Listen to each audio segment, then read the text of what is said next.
হায়াতের কোনো গ্যারান্টি নাই, কে কোন সময় মারা যাবে বলা যায় না। সুস্থ মানুষ ঘুমায় থাকে আর ঘুম থেকে উঠে না, দরজা খুলে না, চোখ বন্ধ হইছে তো আর সে খুলে না। এইরকম দৈনিক শত শত ঘটনা দেশে ঘটতেছে। যুবক মানুষ, সুস্থ মানুষ স্ট্রোক করে মুহূর্তের ভিতরে মারা গেছে। বলেন তো এইরকম ঘটনা এদেশে ঘটে কি ঘটে না? আমি আপনি কোন সময় দুনিয়া থেকে চলে যাব বলা যায় না। অনেকে হয়তো চিন্তা করতেছে এখন তরুণ, এখন যুবক, এখন উড়ে বেড়ানোর সময়, এখন একটু ফুর্তি করি, দুনিয়া ব্যাপী ঘুরে বেড়াই, বুড়া হইলে দাড়ি রাইখা নামাজ কালাম শুরু করে দিব। এই কথাটা অন্তরে ঢুকায় দেয় হলো শয়তান। এই কথাটা অন্তরে ঢুকায় দেয় শয়তান। সে মানুষকে দ্বীনের পথে আসার ক্ষেত্রে শুধু বিলম্ব করায়। অনেকের নসিব যদি ভালো, এক সময় হায়াত থাকে, তওবা করে দ্বীনের পথে ফিরে আসে। আবার অনেকের নসিব খারাপ, বিলম্ব করাইতে একটা সময় হায়াত শেষ হয়ে যায়, দ্বীনের উপরে আসতে পারে না, দুনিয়া থেকে চলে যায়। সেজন্য আমাদের অন্তরে যদি এই কথাগুলো আসে, যে এখন একটু ঘোরাফেরা করি, কয়দিন পরে ভালো হয়ে যাব, দাড়ি রাখবো, নামাজ পড়বো, হজ করব, তাবলিগে যায় ভালো হব, খবরদার, দেরি করা যাবে না। বলা যায় না আজকের রাতটাই আমার আপনার শেষ রাত হতে পারে, আগামী দিনের সূর্যোদয় হয়তো নসিবে আর নাও হতে পারে, ঠিক কিনা বলেন? এজন্য আমরা সুন্নাতের অনুসারী হব। যারা সুন্নাতওয়ালা, অনেক যুবক মানুষ দাড়ি দুড়ি নাই, সুন্নাত অনুযায়ী চলে না। আবার অনেক যুবক আছে চলে কি চলে না, চলে। এবার তোমরা যারা সুন্নাতের উপরে নাই, যেই যুবক দাড়ি রাখছে, সুন্নাতের উপরে চলে, ওরে যায় জিজ্ঞাসা করবা ওর কেমন লাগে, অনুভূতিটা ওর কাছ থেকে শুনবা, দেখবা ও বলবে যে এই সুন্নাতের কারণে আমি অন্তরের মধ্যে আলাদা একটা মজা পাই, সুন্নাতের কারণে সম্মান পাই, সুন্নাতের কারণে মানুষের ভালোবাসা পাই। আরে ভাই, দুই চারটা খারাপ মানুষ দুনিয়ায় থাকবে, টুকটাক খোসা দেওয়া কথা বলবে, খবরদার তাদের কথায় কষ্ট নিয়া সুন্নাত থেকে দূরে সরা যাবে না। দুনিয়ায় সুন্নাতের উপরে চললে জঙ্গি বলবে, মোল্লা বলবে, যা বলে বলুক, একটু যদি চামড়া মোটা কইরা হজম করতে পারো, এই কথাগুলাই পরকালে নাজাতের কারণ হয়ে যাবে ইনশাআল্লাহ। তাহলে নবীজি আমাদেরকে আমাদের মা বাবা তথা আমাদের জীবনের চাইতেও বেশি ভালোবাসেন, ঠিক কিনা? সুতরাং আমাদেরকেও নবীজিকে সর্বোচ্চ ভালোবাসার দরকার আছে না নাই?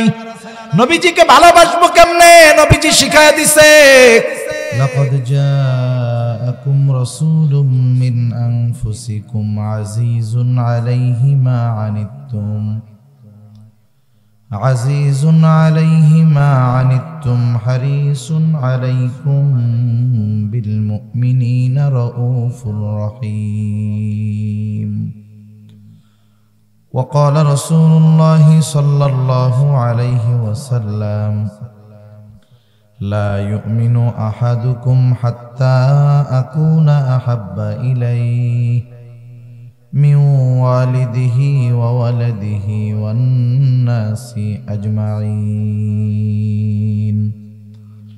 أو كما قال النبي صلى الله عليه وسلم اللهم صل على محمد وعلى آل محمد كما صليت على إبراهيم وعلى آل إبراهيم إنك حميد مجيد اللهم بارك على محمد وعلى آل محمد كما باركت على إبراهيم وعلى آل إبراهيم إنك حميد مجيد আল্লাহর মহব্বতে একটু জবান খুলে জিকির করি, লা ইলাহা ইল্লাল্লাহ।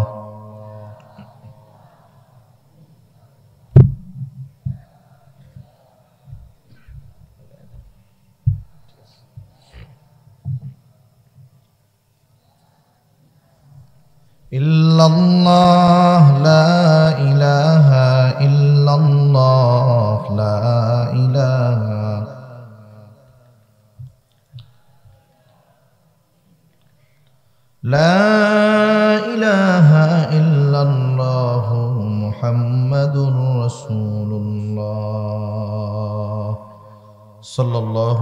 আলাইহি ওয়াসাল্লাম।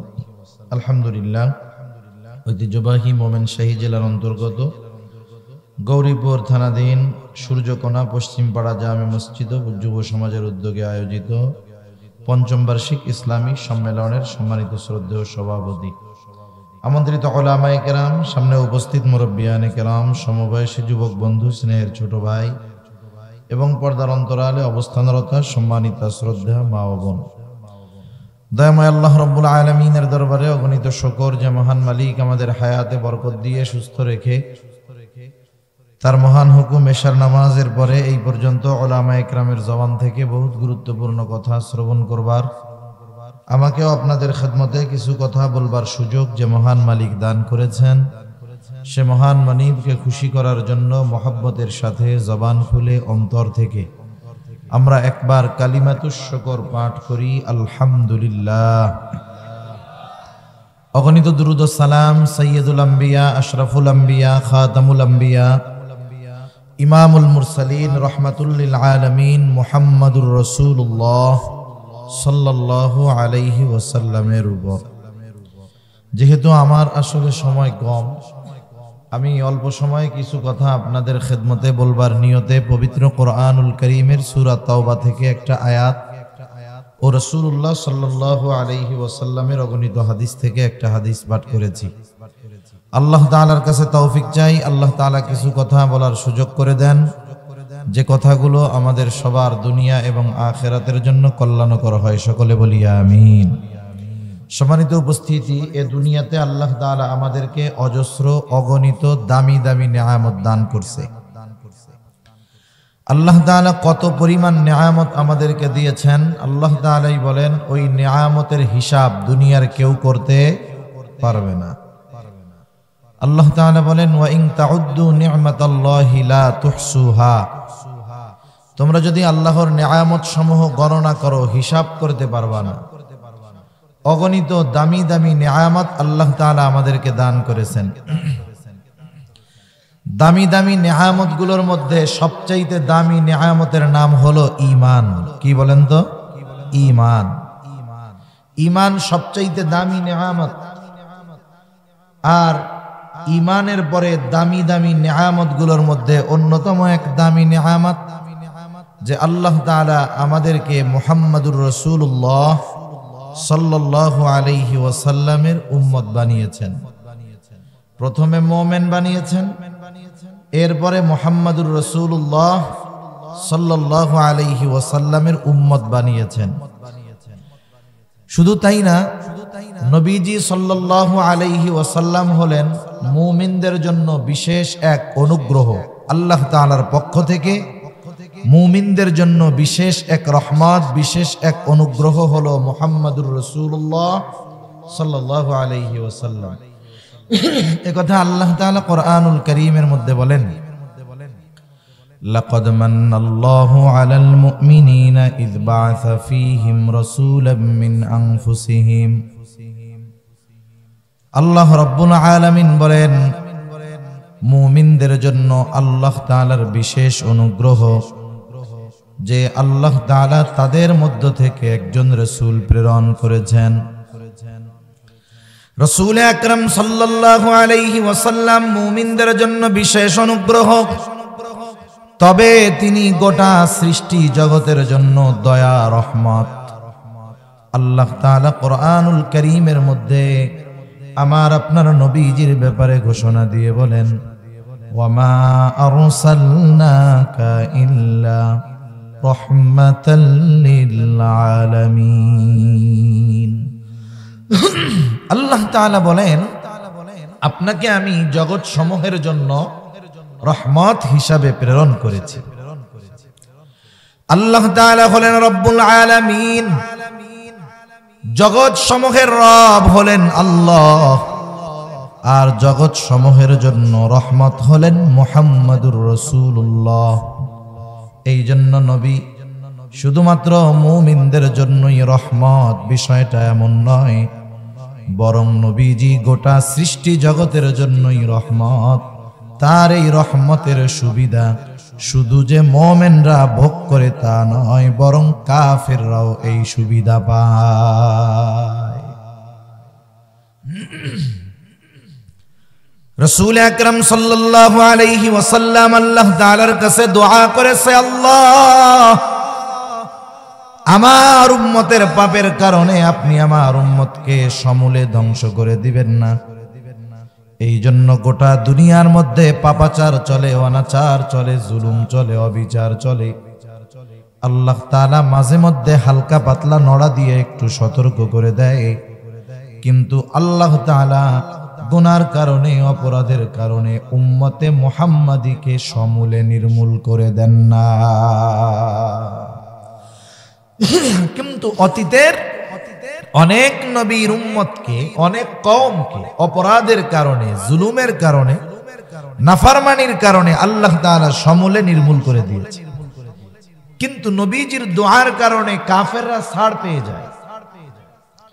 মাঝে মধ্যে একটু নড়াচড়া দিয়ে আল্লাহ তাআলা সতর্ক করে দেয়। এই যে 2 দিন আগে ভূমিকম্প হয়েছে, আপনারা টের পাইছেন নাকি? হালকা পাতলা কাঁপাকাঁপি দিয়া আল্লাহ তাআলা সতর্ক করে দেয়, বান্দা এই জমিন যদি পরিপূর্ণভাবে দুলতে থাকে, ভূমিধস যদি শুরু হয়ে যায়, কেমনে বাঁচবা? অতীতে বহু জাতিকে আল্লাহ তাআলা এভাবে ধ্বংস করে দিয়েছেন। আল্লাহ তাআলা হালকা পাতলা নড়াচড়া দিয়ে সতর্ক করে দেয় যে তোমরা যদি আমার হাবিবের উম্মত না হইতা, তোমরা যেই পাপাচারের মধ্যে ডুবে গেছো, তোমাদের অবস্থাও অতীতের ওই জাতিদের মতো হতো। তাহলে নবীজি রহমাতুল লিল আলামিন, আর এই রহমতের সুবিধা কাফেররাও ভোগ করছে। আবু জেহেলের নাম শুনছেন? আবু জেহেল একদিন রাসূলুল্লাহ সাল্লাল্লাহু আলাইহি ওয়াসাল্লামের সামনে এসে আল্লাহ তাআলার কাছে দোয়া করতেছে। কথা হইল আবু জেহেল তো কাফের, আল্লাহ তাআলার কাছে আবার দোয়া করে কেমনে? যদিও মক্কার মুশরিক, ওরা শিরকের সাথে জড়ায় ছিল, কিন্তু মক্কার মুশরিকরা আল্লাহ রব্বুল আলামিনের অস্তিত্বে বিশ্বাস করত। ওরা বিশ্বাস করত যে একজন স্রষ্টা আছে। নাস্তিক যারা আল্লাহ তাআলাকে বিশ্বাস করে না, স্রষ্টাকে বিশ্বাস করে না, বলে আল্লাহ বলে কিছু নাই, নাউযুবিল্লাহ বলেন। কিন্তু মক্কার মুশরিকরা আল্লাহ তাআলার অস্তিত্বে বিশ্বাসী ছিল।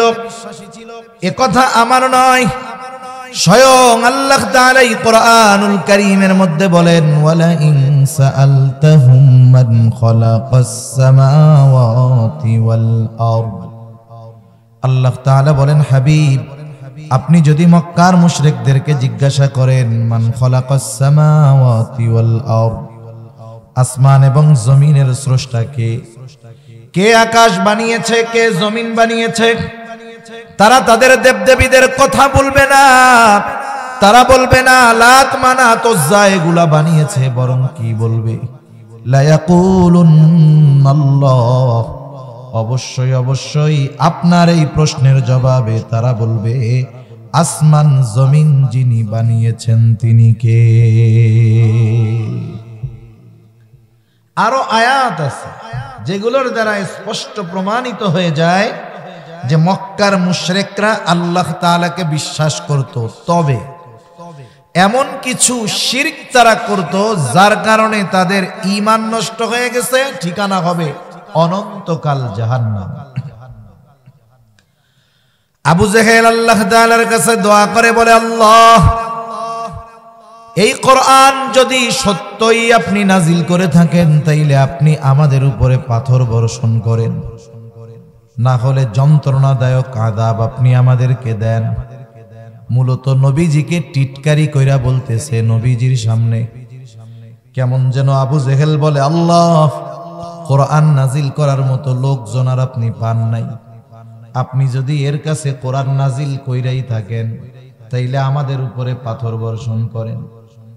অনেক সময় দেখবেন গ্রামের মধ্যে আছে একজন গরিব মানুষ, কৃষক মানুষ, দিনমজুর খেটে খাওয়া মানুষ।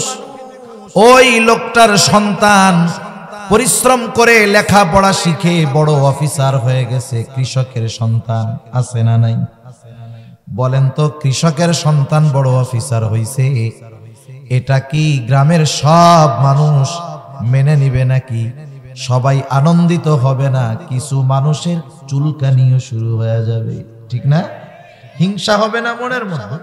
জোরে বাবা, কৃষক ক লিখতে পারে না, ওর ছেলে বলে বড় অফিসার হয়ে গেছে। এখন কি কয় জানেন? চার দোকানে বৈশা একজন বলতেছে, শুনছো কি হয়েছে? আমাদের ওই যে অমুক কাকার ছেলেটা বড় অফিসার হয়ে গেছে। এখন ওই যে যারা তো খুশি হইবে ওরা বলবে আলহামদুলিল্লাহ খুব ভালো, আর যার চুলকানি আছে কি বলবে? ওরে আল্লাহ, এ খবর শোনার আগে মরলাম না কেন? এরকম বলার লোক তো আলহামদুলিল্লাহ আপনাদের এদিকে নাই। এখন কম তো ওই সময় যদি আজরাইল এসে বলে তাহলে চল আমার লগে, তখন কি বলবে? আরে মিয়া সত্য সত্য কইছি নাকি? তার মানে টিটকারি করে বলছে যে এই খবর শোনার আগে আমার মরণ হলো না কেন? আবু জেহেল বলতেছে, আল্লাহ আপনি যদি মুহাম্মাদের উপরে কোরআন নাজিল কইরাই থাকেন তাইলে আমাদের উপরে পাথর মারেন। এ কথা বলতেছে নবীজিকে টিটকারি করে।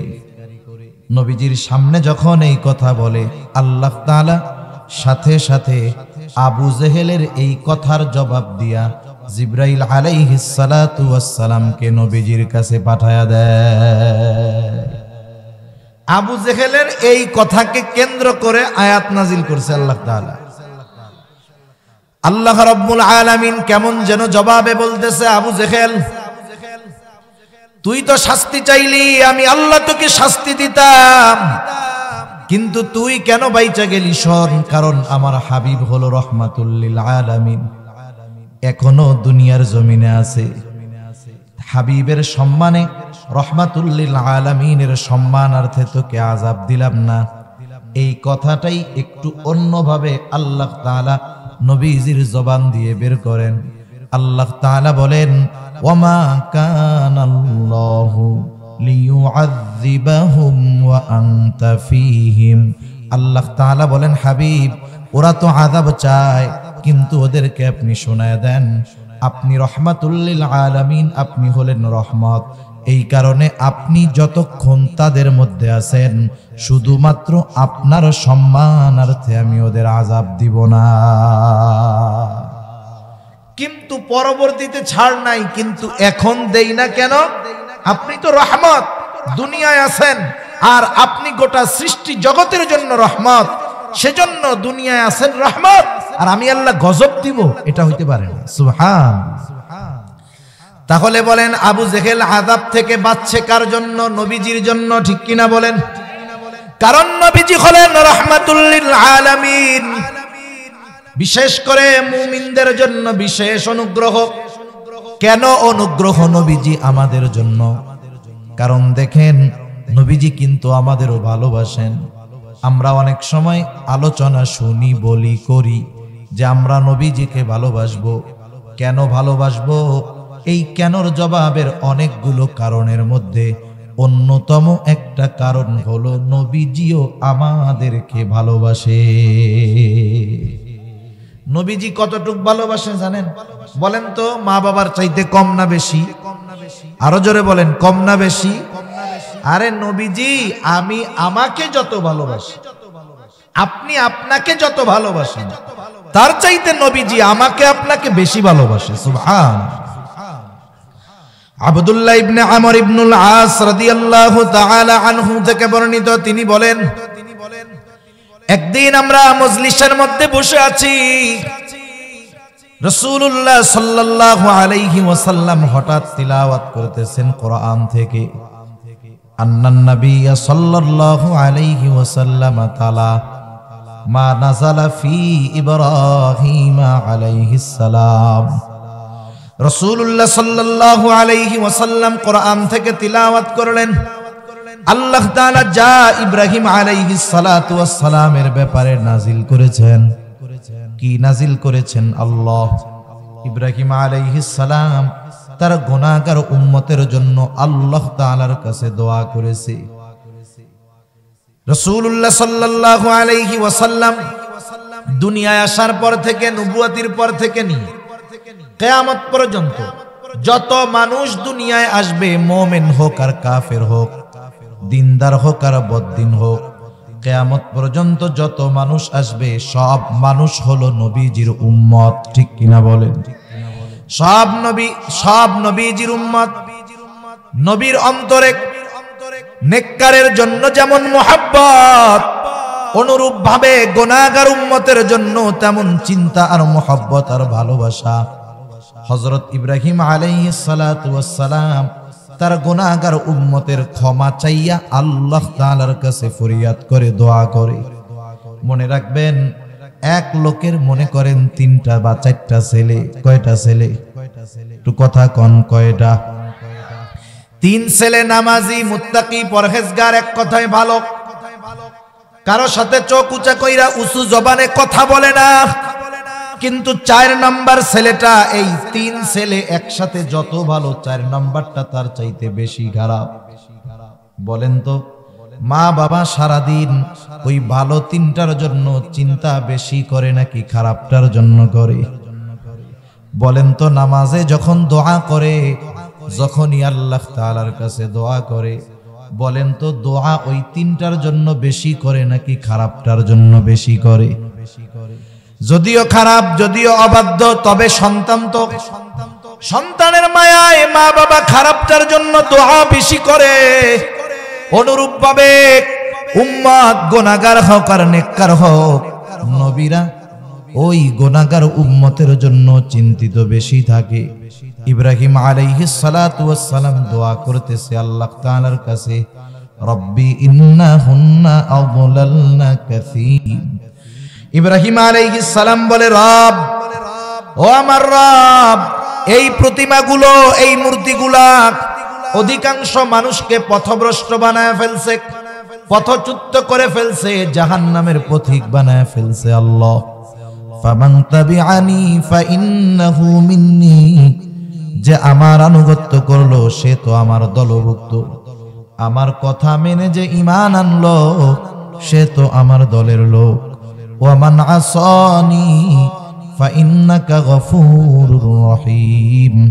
ইব্রাহিম আলাইহিস সালাম কেমন যেন বলতেছে, রব, যারা আমার আনুগত্য করে নাই, আমার কথা মানে নাই, ওরাও তো আমার উম্মত, আমার উম্মত। আয় আল্লাহ, আপনি তো গফুর, আপনি তো রহিম। আপনি যদি চান আমার ওই অবাধ্য গুনাহগার উম্মত গুলাকেও আপনি মাফ কইরা দিতে পারে। কেমন যেন নবী ইব্রাহিম আলাইহিস সালাম বলতেছে, আল্লাহ, আপনি আমার গুনাহগার উম্মত গুলারেও মাফ কইরা দেন। সুবহান। وقال عيسى عليه السلام, ঈসা আলাইহিস সালাম দোয়া করতেছে তার গুনাহগার উম্মতের জন্য। আল্লাহ তাআলার কাছে বলে, ইন তুআযিবুহুম ফাইন্নাহুম ইবাদুক ওয়া ইন তাগফির লাহুম ফাইন্নাকা আনতাল আজিজুল হাকীম।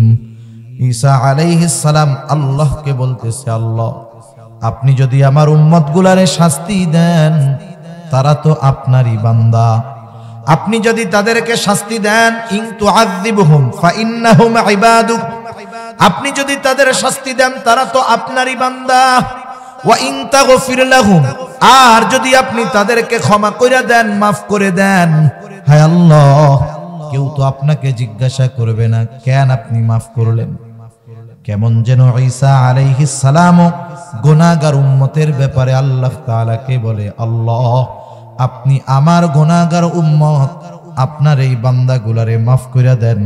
আপনি মাফ করলে কেউ কিছু বলবে না, জিজ্ঞাসা করবে না, কারণ আপনি হলেন আজিজ, আপনি হলেন হাকিম, আপনি হলেন মহাপরাক্রমশালী, প্রজ্ঞাময়। সুতরাং আপনি আমার গুনাহগার উম্মত গুলাকে মাফ করে দেন। একটু চিন্তা করে দেখেন, 2 নবী তার গুনাহগার উম্মতের ব্যাপারে দোয়া করছে কার কাছে? আরো জোরে বলেন, কার কাছে? আল্লাহ তাআলার কাছে দোয়া করছে। অনেক সময় দেখবেন ছোট মানুষ কিছু মনে নাই, হাঁটতেছে, হঠাৎ করে দেখে ওর বয়সের আরো 2টা পোলা চকলেট খাইতেছে। এইবার বলেন তো, ছোট বাচ্চার চকলেটের কথা মনে পড়ে কি পড়ে না? এইবার আব্বার কাছে কান্দে আর কয়, আব্বা চকলেট কিনা দাও। রাসূল আকরাম সাল্লাল্লাহু আলাইহি ওয়াসাল্লাম উম্মতের চিন্তায় বিভোর। যখন এই 2 নবীর উম্মতের ব্যাপারে দোয়া নবীজি কোরআন থেকে তিলাওয়াত করলেন, এইবার নবীজির অন্তরেও তার গুনাহগার উম্মতের চিন্তা উতলায়া উঠল। এইবার নবীজি আল্লাহ তাআলার কাছে দুহাত তুলে দোয়া করেন আর বলেন, আল্লাহুম্মা উম্মতি। হাদিসে আসছে ফারাফা ইয়াদাইহি ওয়া ক্বালা আল্লাহুম্মা উম্মতি উম্মতি ওয়া বাকা। নবীজি দুই হাত উঁচু করে কাঁদতেছে আর বলতেছে, আল্লাহ আমার উম্মত আমার উম্মত আমার উম্মত। আর কিছু বলে না, শুধু কি বলে, আমার উম্মত। বলেন তো এই শব্দ বা এই বাক্য দ্বারা কেউ কিছু না বুঝলেও নবীজি কি বলতে চায় আল্লাহ তাআলা বোঝেন কি বোঝেন না?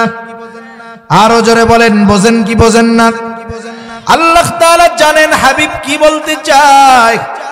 এই যে দেখেন মাদ্রাসাগুলো আছে, মাদ্রাসা বৃহস্পতিবার বিকাল বেলায় যখন ছোট বাচ্চাটা ওস্তাদের সামনে আইসা কান্না করে, আসরের পরে আইসা হুজুরের সামনে বসে শুধু কাঁদে, বৃহস্পতিবার বিকালে শুধু কান্না করে, কিছু বলে না। হুজুরও কয় কান্দোস কেন? ও আরো কান্দে। বলেন তো বৃহস্পতিবার বিকাল বেলায় হুজুরের সামনে বৈশা কোন ছোট বাচ্চা যদি কান্না করে, বলেন তো এই কান্নার মানে কি? কি চায়? ছুটি চায়। বলেন তো ও যখন কান্দে হুজুরের কান্দার কারণ বোঝে কি বোঝে না? এরপরেও কি বলে, কান্দোস কেন? ক নাইলে কাজ হবে না। ও আরো জোরে কেন? বলে যতই কান্দো কাজ হবে না, কেন কান্না করো বলো? এইবার ছোট বাচ্চাটা বলে, হুজুর বাড়িতে যাব, মাল্লাইকা পড়ান।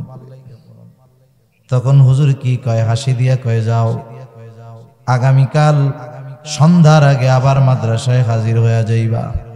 হুজুর জানার পরেও বোঝার পরেও কেন মুখ দিয়া শুনতে চায়? এটা হলো ওস্তাদ ছাত্রের এক মহব্বতের বহির্প্রকাশ।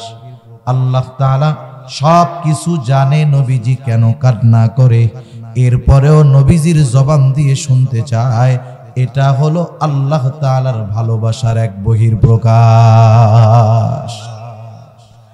জিবরাইল আলাইহিস সালাতু ওয়াস সালামকে পাঠায় দিয়েছে আল্লাহ, যাও মুহাম্মদ কেন কান্না করে শুনে আসো। জিবরাইল আলাইহিস সালাম এসে বলে, ও মুহাম্মদ কেন কান্না করেন? যদিও আপনার কারণ আল্লাহ তাআলা জানে, এরপরেও আপনার জবান দিয়ে শুনতে চায়। নবীজি এইবার কান্নার কারণ বললেন, এক কথায় উম্মতের জন্য যা বলার দরকার সব বললেন। জিবরাইল আলাইহিস সালাম আল্লাহ তাআলার কাছে গিয়ে সব কথা খুলে বললেন। আল্লাহ তাআলা জিবরাইলকে জানায় দিলেন, জিবরাইল যাও আমার হাবিবকে মুহাম্মদকে গিয়ে জানায় দাও, অচিরেই আমি তাকে তার উম্মতের ব্যাপারে সন্তুষ্ট করব, আমি কখনোই তাকে অসন্তুষ্ট করব না। রাসূলুল্লাহ সাল্লাল্লাহু আলাইহি ওয়াসাল্লাম সব সময় আমাদের জন্য যেটা কল্যাণকর সেইটার ব্যবস্থা করে দেন। নবীজির কাছে নবীজি বলেন, আল্লাহ তাআলা প্রত্যেকটা উম্মতকে একটা বিশেষ দোয়া করার সুযোগ দিয়েছে তার উম্মতের ব্যাপারে, এবং নিশ্চয়তা দিয়ে দিয়েছেন ওই দোয়াটা অবশ্যই কবুল করা হবে। প্রত্যেকটা নবী উম্মতের ব্যাপারে ওই দোয়া দুনিয়ায় করে ফেলছে, কেউ বাকি রাখে নাই। নবীজি বলেন, আমি আমার দোয়াটাকে সংরক্ষণ করে রাখছি, কিয়ামতের দিন ওই দোয়াটাকে সুপারিশের রূপ দিয়া আমার গুনাহগার উম্মতের নাজাতের ব্যবস্থা আমি করব। শুধু তাই না, নবীজির উম্মতের প্রতি কেমন মায়া, কেমন দয়া। উম্মতের দ্বারা আঘাত পাওয়ার পরেও নবী উম্মতের জন্য বদদোয়া করেন নাই। যখন মক্কার মানুষেরা নবীজির কথা মানে না, ঈমান আনে না, নবীজি চলে গেছেন তায়েফ। তায়েফে যাবার পর তায়েফের মানুষও নবীজির কথা মানে না। দলে দলে বড় বড় ধারালো পাথর নবীজির গায়ে আঘাত করতেছে। পাথরের আঘাত এতটা জটিল ছিল, আয়েশা সিদ্দিকা রাদিয়াল্লাহু তাআলা আনহা একদিন নবীজির গায়ে দেখতে পাইলেন দাগ। জিজ্ঞাসা করতেছে, ইয়া রাসূলুল্লাহ, আপনার কি কখনো বসন্ত হয়েছিল নাকি? নবীজি বলেন, না আয়েশা, আমার কখনো তো বসন্ত হয় নাই। তাহলে ইয়া রাসূলুল্লাহ, পিঠের মধ্যে এই দাগগুলো কিসের? নবীজি বললেন, আয়েশা, আমি যখন দ্বীনের দাওয়াত দেওয়ার জন্য তায়েফে গেলাম, তায়েফের মানুষ বুঝতে পারে নাই তারা আমাকে যে পাথর নিক্ষেপ করেছিল এই দাগ হলো তাদের পাথর নিক্ষেপের আঘাতের দাগ। এর দ্বারা কি বোঝা যায়? পাথর গর্ত হয়ে চোক্কা চোক্কা পাথর আঘাত লাগছে, ওটা ছিদ্র হইছে, গায়ে ক্ষত হয়েছে, রক্ত বের হচ্ছে। হযরত যায়েদ রাদিয়াল্লাহু তাআলা আনহু একা ঠেকায় পারেন না, দলে দলে পাথর মারে, নবীজি পথ চলে আর পড়ে যায়, আবার উঠে বলে, বলো লা ইলাহা ইল্লাল্লাহ তুফলিহু। এ তায়েববাসী বলো লা ইলাহা ইল্লাল্লাহ, সফল কাম হয়ে যাইবা, সফল হয়ে যাইবা। নবীজি পাথরের আঘাতে এতটা রক্তাক্ত হয়ে গেছেন, রক্ত গা ভিজে, জামা ভিজে, গা বেয়ে বেয়ে জুতার মধ্যে ঢুকে গেছে, রক্ত শুকায়া পায়ের সাথে জুতাটা আটকে গেছে, নবী অতিরিক্ত দুর্বল হয়ে গেছে। পড়ন্ত বিকালে নবীজি একটা আঙ্গুর বাগানের পাশে গিয়ে বিশ্রাম নিচ্ছে। ক্লান্ত শ্রান্ত দেহ, জিব্রাইল আলাইহিস সালাম হাজির, এসে বলে, ইয়া রাসূলুল্লাহ, এই কওম আপনার সাথে কেমন আচরণ করেছে আল্লাহ তাআলা সবকিছু দেখছেন। আজকে আমি একা আসি নাই, আমার সাথে নতুন একজনকে নিয়ে আসছি যে ইতিপূর্বে কখনো আপনার কাছে আসে নাই। নবীজি বলেন, এইবার ওই ফেরেশতা এসে আমাকে সালাম দিল। সালাম দেওয়ার পরে বলে, ইয়া রাসূলুল্লাহ, এই কওম আপনার সাথে কেমন আচরণ করেছে আপনার মালিক সব জানে, তিনি আমাকে আপনার কাছে পাঠিয়েছেন আপনার নির্দেশ মান্য করার জন্য, আদেশ পালন করার জন্য। আপনি যদি নির্দেশ দেন, দুই পাহাড় দিয়ে তায়েফবাসীকে এমন ভাবে পিষে দেওয়া হবে যে এই জায়গায় যে একটা জনবসতি ছিল তার কোনো চিহ্ন থাকবে না। ফেরেশতা এসে বলতেছে, আপনার আদেশ পালনের জন্য পাঠাইছে আল্লাহ, আপনি শুধু নির্দেশ দেন, একবারে সাইজ কইরা দেই। আমরা তো প্রতিশোধ পরায়ণ, তার মানে 10 বছর আগে কেউ যদি আমাদেরকে একটা কথার দ্বারা কষ্ট দিয়ে থাকে, 10 বছর পরে যদি আমার পাওয়ার হয়, ক্ষমতা হয়, তাইলে ওইটারও প্রতিশোধ নিতে আমরা ভুলি না, ঠিক কিনা বলে? অথচ নবীজি একটু আগে এখনো গায়ের রক্ত শুকায়া যায় নাই। এই কথার পরে নবীজি একটু উঠা বইসা গেলেন। ফেরেশতার এই কথার পরে কেমন যেন নবীজি ফেরেশতাকে বলতেছে, তুমি তো এই কথা কইতেছো যে আমাকে নির্দেশ দেন দুই পাহাড় দিয়ে এদেরকে পিষে দেই, কিন্তু শোনো আমি এদের ব্যাপারে কি আশা পোষণ করি। নবীজি বললেন, বাল আরজু আন ইয়াখরুজাল্লাহু মিন আসলাবিহিম মান ইয়াবুদুল্লাহ। তাইলে এদের থেকে ওই প্রজন্ম বের হবে কেমনে? সুবহানাল্লাহ। একটু চিন্তা করেন কতটুকু মুহাব্বত, ভালোবাসা, দয়া উম্মতের প্রতি থাকার কারণে উম্মতের দ্বারা কষ্ট পাওয়ার পরেও উম্মতকে শাস্তি দেওয়ার ব্যাপারে আল্লাহর নবী কখনো বলেন না। শুধু তাই না, এই নবীর উম্মতের প্রতি দয়া যে দুনিয়ায় তা না, আরো অনেক হাদিস আছে। আখিরাতের ময়দান সবচাইতে কঠিন অবস্থা। দুনিয়ায় যেই মানুষটা আমাকে আপনাকে সবচাইতে বেশি ভালোবাসে, কিয়ামতের দিন সেও আমাকে চিনবে না। যেই মা সন্তানকে এত ভালোবাসে, ওই মাও কিন্তু কিয়ামতের দিন সন্তানকে চিনবে না। আল্লাহ তাআলা কোরআনুল কারীমের মধ্যে বলেন, ইয়াউমা ইয়াফিরুল মারউ মিন আখিহি ওয়া উম্মিহি ওয়া আবিহি ওয়া সাহিবাতিহি ওয়া বানিহি লিকুল্লি ইমরিইম মিনহুম ইয়াউমাইযিন শা'নুন ইউগনি। আল্লাহ তাআলা বলেন, সেই দিন ভাই ভাইয়ের থেকে পলায়ন করবে। ওয়া উম্মিহি ওয়া আবিহি, পিতা মাতার থেকে পলায়ন করবে। ওয়া সাহিবাতিহি ওয়া বানিহি, স্ত্রী সন্তানদের থেকে পলায়ন করবে, শুধু নিজের চিন্তা করবে, কেউ কাউকে চিনবে না। বরং মা চিন্তা করবে সন্তানরে জাহান্নামে দিয়া হলেও নিজে জান্নাতে যাওয়া যায় কিনা। ওই কঠিন মুসিবতের দিন, যেই দিন আমার আপনজন কেউ আমাকে চিনবে না, ওই কঠিন মুসিবতের দিনও নবীজি তার উম্মতকে ভুলবে না। হাদিসের মধ্যে আসছে নবীজি একবার হাউজে কাউসারের কাছে দৌড়ায় চলে যাবে, না জানি তার কোন উম্মত পানি পান থেকে মাহরুম হয়ে যায় কিনা। আবার দৌড়ায় পুলসিরাতের কাছে চলে যাবে, না জানি কোন উম্মত পাড়ি দিতে ব্যর্থ হয়ে যায় কিনা। আবার মিজানের কাছে চলে যাবে, না জানি কোন উম্মত সওয়াব গুনাহ ওজন করার সময় ধরা পড়ে যায় কিনা। আবার জাহান্নামের কাছে চলে যাবে, না জানি কোন উম্মতকে জাহান্নামে দিয়ে দেওয়া হয় কিনা। উম্মতের জন্য আবার যখন সুপারিশের দরকার, আল্লাহর কুদরতি কদমে লুটায় পড়া সুপারিশ করবে, সব নবী জান্নাত অভিমুখে রওনা হয়ে যাবে।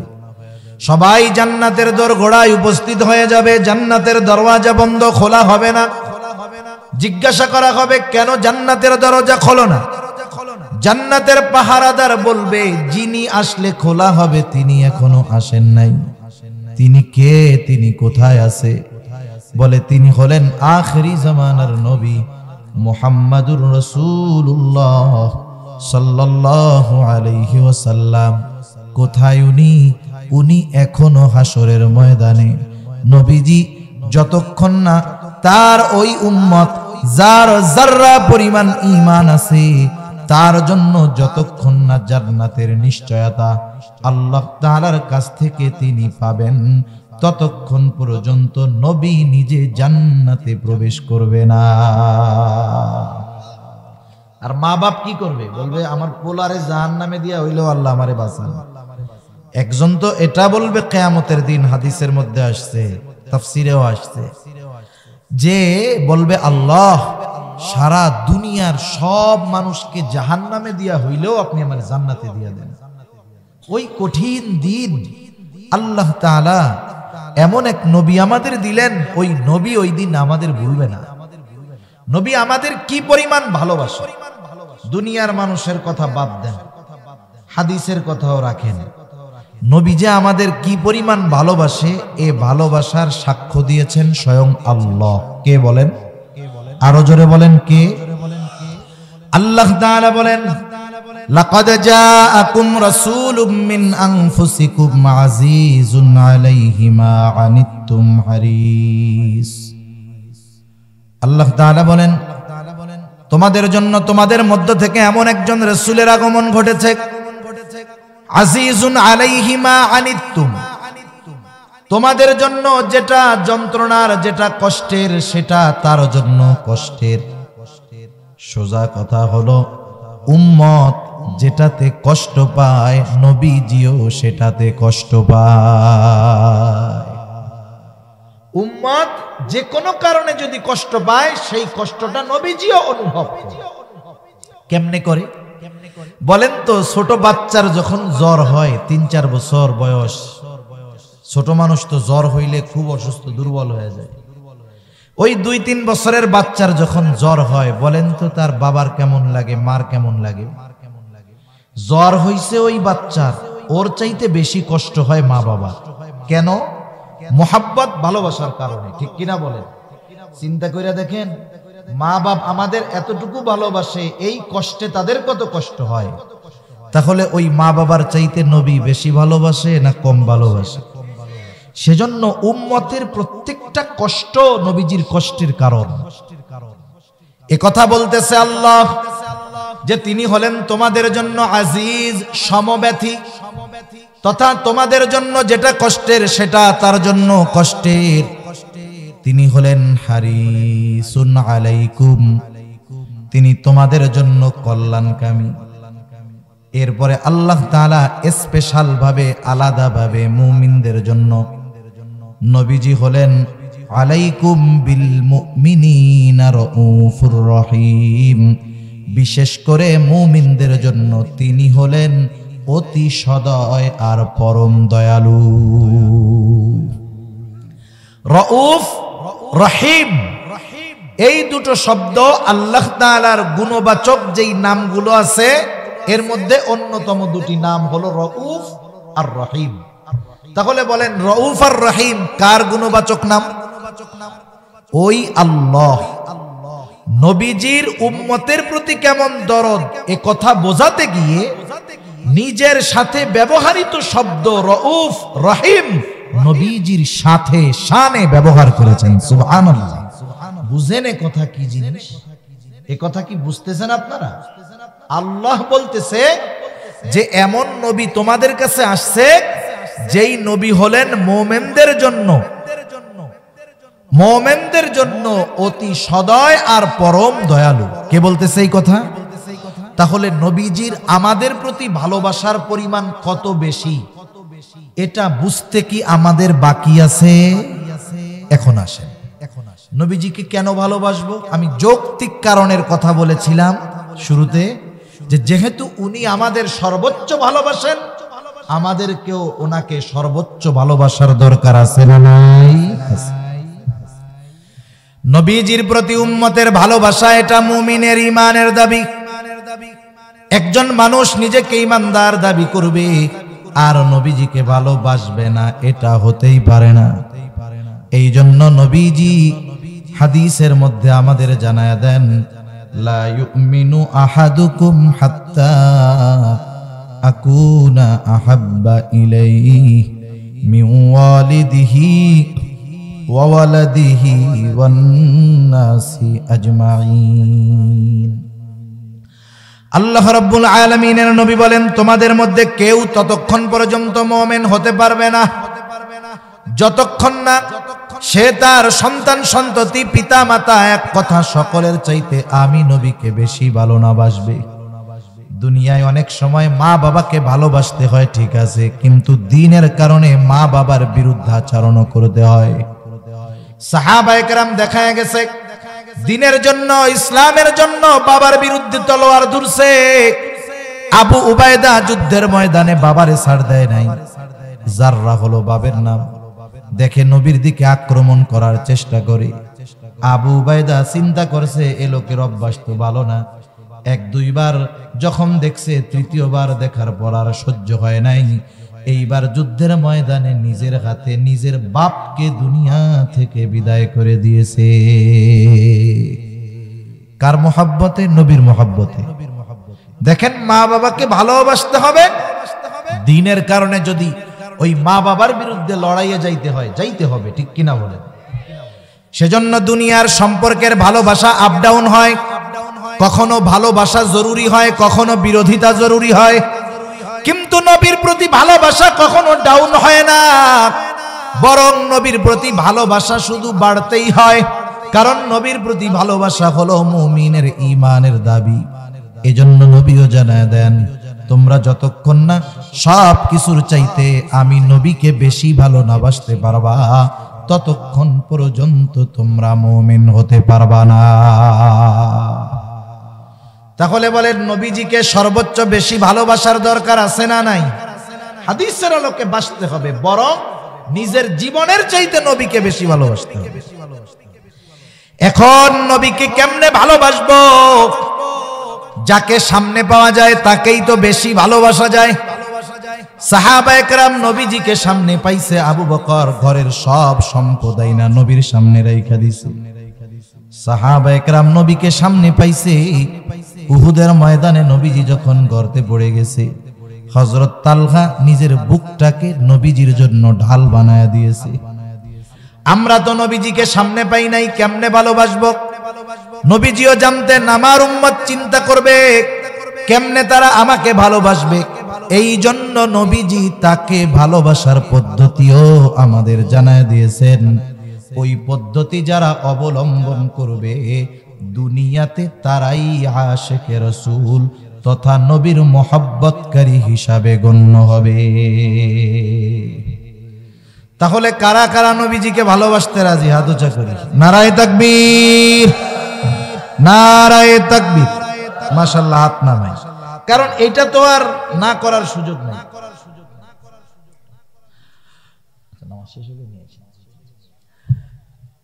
এই ভালোবাসা তো না বাইসা উপায় নাই। উপায় আছে বলেন?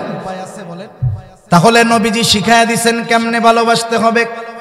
আমাদের দেশের কিছু মানুষ আছে নিজের বানানো পদ্ধতিতে নবীকে ভালোবাসতে চায়।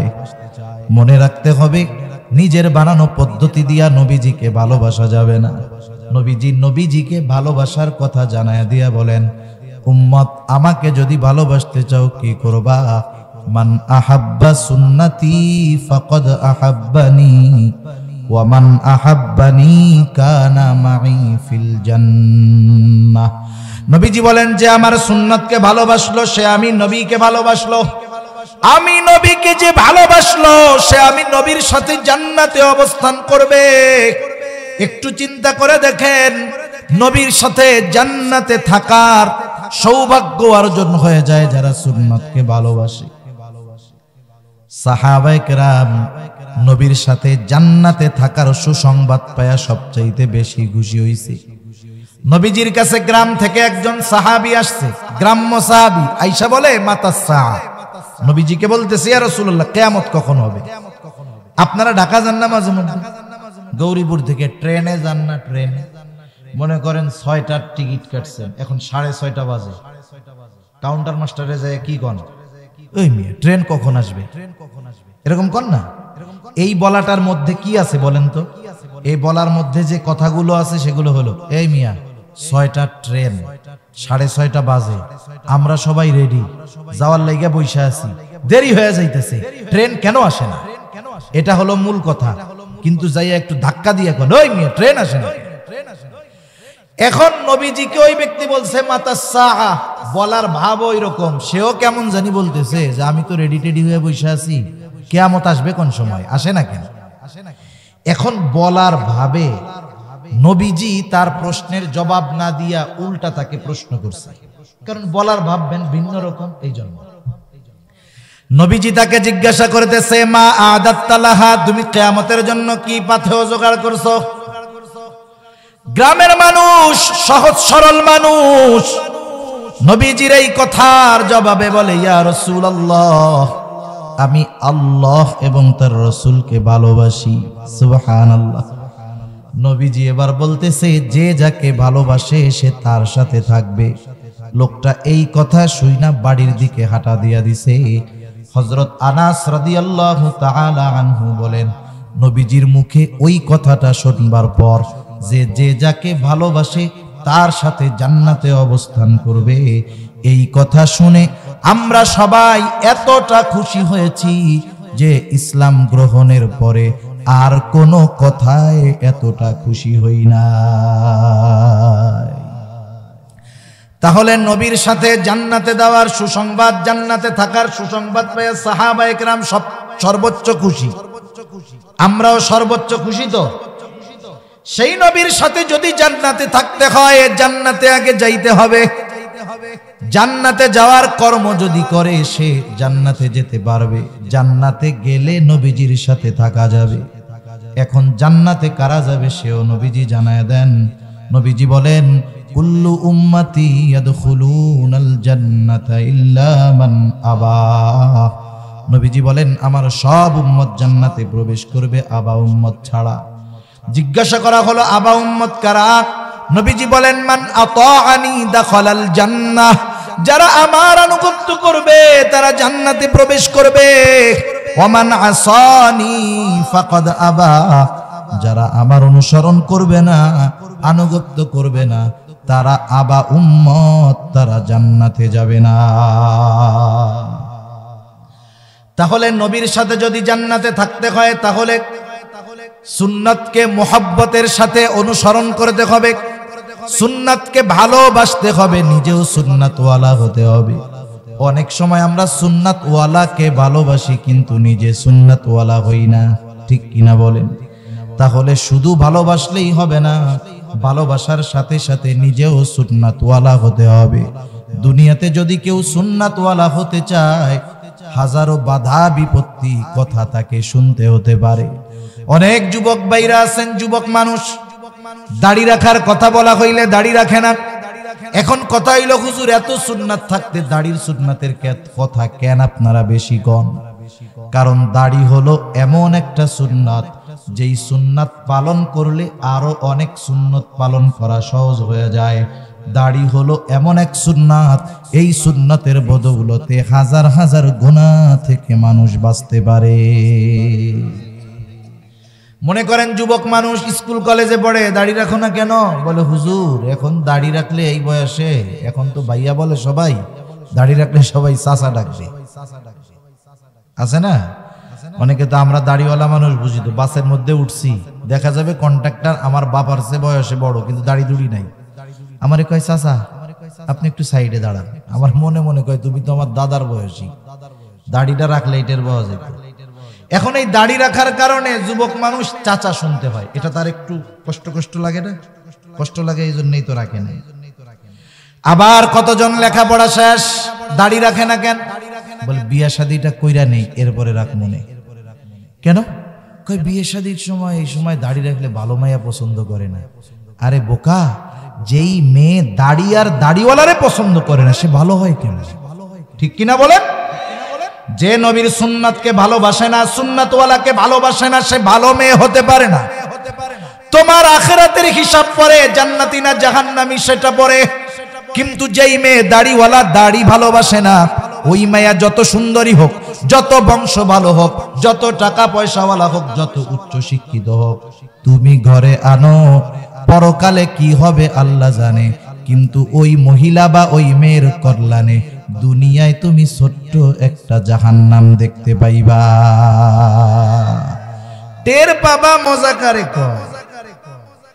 সেই জন্য খবরদার, এমনটা করা যাবে না। দুনিয়ায় কেউ যদি দাড়ির জন্য, সুন্নতের জন্য তিরস্কার করে, কিয়ামতে এটা পুরস্কার পাওয়ার কারণ হবে। নবীজির সুন্নাত মানতে গিয়া যদি তিরস্কার মানুষের কাছে হইতে হয়, এটা সৌভাগ্যের ব্যাপার হতে পারে। এই তিরস্কারটা আমার আপনার নাজাতের কারণ হতে পারে। ঠিক কিনা বলেন? সর্বশেষ একটা কথা বলে আলোচনা শেষ করি। একটু হৃদয় দিয়ে কথাগুলো ভাববেন। আপনাদের অঞ্চলে মাঝে মধ্যে লোকজন মারা যায় কি যায় না? যখন কোনো মানুষ মারা যায়, তার ভেতরে কি আছে, অন্তরে কি আছে বাদ দেন। যদি তার নামটা মুসলমানের হয়, জন্মটা মুসলমানের ঘরে হয়, পরিচয়টা যদি মুসলমানের হয়, তাহলে মারা যাওয়ার পর সুন্দর মতো তাকে আগে গোসল দেওয়ানো হয়। গোসল দেওয়ার পরে কাফন পরায় দেওয়া হয়। এরপরে জানাজার নামাজের জন্য নিয়ে যাওয়া হয়। জানাজা শেষে লাশের খাটিয়াটা নিয়ে কবরস্থানের দিকে রওনা হয়ে যাওয়া হয়। এইবার লাশটা কবরের পাশে রাখা হয়। দুইজন আল্লাহর বান্দা কবরের মধ্যে নামেন, আর দুইজন উপর থেকে যে কোনো পদ্ধতিতে লাশটাকে নিচে ধরায়া দেয়। ঠিক কিনা বলেন? বলেন তো এই সময় একটা দোয়া পড়া হয়। দোয়া, ওই কি দোয়া পড়া হয় আপনাদের জানা আছে নাকি? কোন তো কি পড়ে? সামনের দিকে করে বিসমিল্লাহি ওয়া আলা মিল্লাতি রাসূলিল্লাহ। এই দোয়াই ময়মনসিংহে পড়ে, গৌরীপুরে পড়ে, গোটা বাংলাদেশ সহ গোটা দুনিয়ায় এই দোয়াটা পড়ে। আমি মারা গেলে আমাকেও এই দোয়াটা পড়াই কবরে রাখবে। হয়তো অনেকে কবরে শোয়াইছেন, নামাইছেন, পড়ছেন। এই দোয়ার মধ্যে আসলে আমরা কি বলি কখনো আমরা হৃদয় দিয়ে বোঝার চেষ্টা করি নাই। আরবির কিছু শব্দ আছে যেটা অনুবাদ করলে শুধু শব্দটা দেখা যায়, পড়া যায়, কিন্তু ওই শব্দের যেই গভীরতা, ওটা অনুবাদের দ্বারা বোঝা যায় না। ওটা বুঝতে হয় হৃদয় দিয়ে, অন্তর দিয়ে। এই দোয়াটা যখন আমরা পড়ি, কথাটা বলি হলো এরকম, আল্লাহর নামে এমন এক লোকরে কবরে রাখতেছি যে তার গোটা জীবন রসুলের সুন্নতের উপরে পরিচালিত করছে। মূল কথাটা যা বলি আর কি, বলি সংক্ষেপে, কিন্তু কথাটার ব্যাখ্যা কি বুজুর্গানে দিন বলে যে বলি যে আল্লাহ আপনার নামে এমন একজন লোককে এখন কবরে রাখতেছি যে তার গোটা জীবন সুন্নতের উপরে ছিল। আলা মিল্লাতি রাসূলিল্লাহ, রাসূলের মিল্লাতের উপরে ছিল, মানে রাসূলের সুন্নতের উপরে ছিল, আদর্শের উপরে ছিল। যখন মারা গেছে তখনও রাসূলের সুন্নতের উপরে ছিল। এরপরে যখন তাকে আমরা কবরে রাখতেছি তখনও সে রাসূলের সুন্নতের উপরে আছে। এই অবস্থায় তারে কবরে রাখতেছে।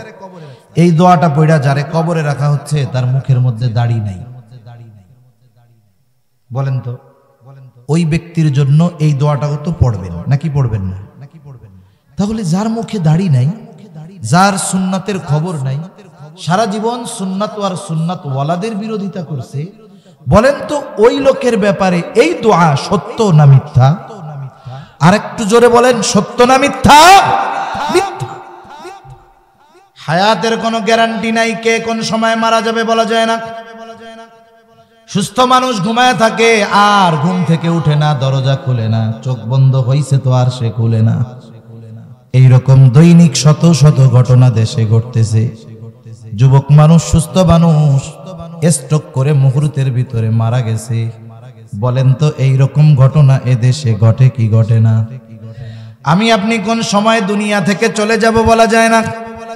অনেকে হয়তো চিন্তা করতেছে এখন তরুণ, এখন যুবক, এখন উড়ে বেড়ানোর সময়, এখন একটু ফুর্তি করি, দুনিয়া ব্যাপী ঘুরে বেড়াই, বুড়া হইলে দাড়ি রাইখা নামাজ কালাম শুরু করে দিব। এই কথাটা অন্তরে ঢুকায় দেয় হলো শয়তান। এই কথাটা অন্তরে ঢুকায় দেয় শয়তান। সে মানুষকে দ্বীনের পথে আসার ক্ষেত্রে শুধু বিলম্ব করায়। অনেকের নসিব যদি ভালো, এক সময় হায়াত থাকে, তওবা করে দ্বীনের পথে ফিরে আসে। আবার অনেকের নসিব খারাপ, বিলম্ব করাইতে একটা সময় হায়াত শেষ হয়ে যায়, দ্বীনের উপরে আসতে পারে না, দুনিয়া থেকে চলে যায়। সেজন্য আমাদের অন্তরে যদি এই কথাগুলো আসে, আমাদের অন্তরে যদি এই কথাগুলো আসে যে এখন একটু ঘোরাফেরা করি, কয়দিন পরে ভালো হয়ে যাব, দাড়ি রাখবো, নামাজ পড়বো, হজ করব, তাবলিগে যায় ভালো হব, খবরদার, দেরি করা যাবে না। বলা যায় না আজকের রাতটাই আমার আপনার শেষ রাত হতে পারে, আগামী দিনের সূর্যোদয় হয়তো নসিবে আর নাও হতে পারে, ঠিক কিনা বলেন? এজন্য আমরা সুন্নাতের অনুসারী হব। যারা সুন্নাতওয়ালা, অনেক যুবক মানুষ দাড়ি দুড়ি নাই, সুন্নাত অনুযায়ী চলে না। আবার অনেক যুবক আছে চলে কি চলে না? চলে। এবার তোমরা যারা সুন্নাতের উপরে নাই, যেই যুবক দাড়ি রাখছে, সুন্নাতের উপরে চলে, ওরে যায় জিজ্ঞাসা করবা ওর কেমন লাগে, অনুভূতিটা ওর কাছ থেকে শুনবা, দেখবা ও বলবে যে এই সুন্নাতের কারণে আমি অন্তরের মধ্যে আলাদা একটা মজা পাই, সুন্নাতের কারণে সম্মান পাই, সুন্নাতের কারণে মানুষের ভালোবাসা পাই। আরে ভাই, দুই চারটা খারাপ মানুষ দুনিয়ায় থাকবে, টুকটাক খোসা দেওয়া কথা বলবে, খবরদার তাদের কথায় কষ্ট নিয়া সুন্নাত থেকে দূরে সরা যাবে না। দুনিয়ায় সুন্নাতের উপরে চললে জঙ্গি বলবে, মোল্লা বলবে, যা বলে বলুক, একটু যদি চামড়া মোটা কইরা হজম করতে পারো, এই কথাগুলাই পরকালে নাজাতের কারণ হয়ে যাবে ইনশাআল্লাহ। তাহলে নবীজি আমাদেরকে আমাদের মা বাবা তথা আমাদের জীবনের চাইতেও বেশি ভালোবাসেন, ঠিক কিনা? সুতরাং আমাদেরকেও নবীজিকে সর্বোচ্চ ভালোবাসার দরকার আছে না নাই? নবীজিকে ভালোবাসবো কেমনে? নবীজি শিখায় দিছে, বলে ভালো যদি বাসতে চাও সুন্নাতকে ভালোবাসো, জান্নাতে যদি একসাথে থাকতে চাও সুন্নাতের অনুসরণ করো। তোমরা যদি সুন্নাতকে মোহাব্বতের সাথে অনুসরণ করো, আমি নবীকে ভালোবাসা হবে। আমি নবীকে যদি ভালোবাসা হয়, নবীর সাথে জান্নাতে অবস্থান করতে পারবা, আর কোনো চিন্তা নাই। সুন্নাতের উপরে যদি মওত হয়ে যায়, এর চাইতে সৌভাগ্যের আর কিছুই হতে পারে না। তাহলে আমরা নবীর সুন্নাতকে মোহাব্বতের সাথে কারা কারা অনুসরণ করতে রাজি? নারায়ে তাকবীর, নারায়ে তাকবীর। আল্লাহ তাআলা আমাদের সকলকে খাঁটি সুন্নাতওয়ালা হওয়ার তৌফিক দান করুন। এত আস্তে, আরো জোরে। ওয়া আখিরু দাওয়ানা আনিল হামদুলিল্লাহি রাব্বিল আলামিন।